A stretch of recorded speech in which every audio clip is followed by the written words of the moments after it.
So guys, kakatapos ko lang nito. So bibigay na natin siya kay Ate Airy. Samahan niyo ko.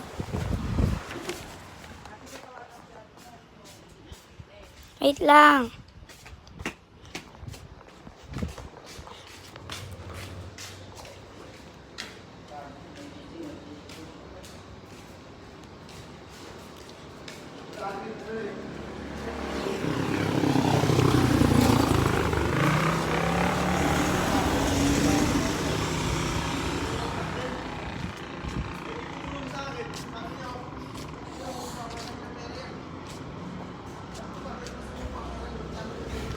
Dito na ako kay Ate Airy.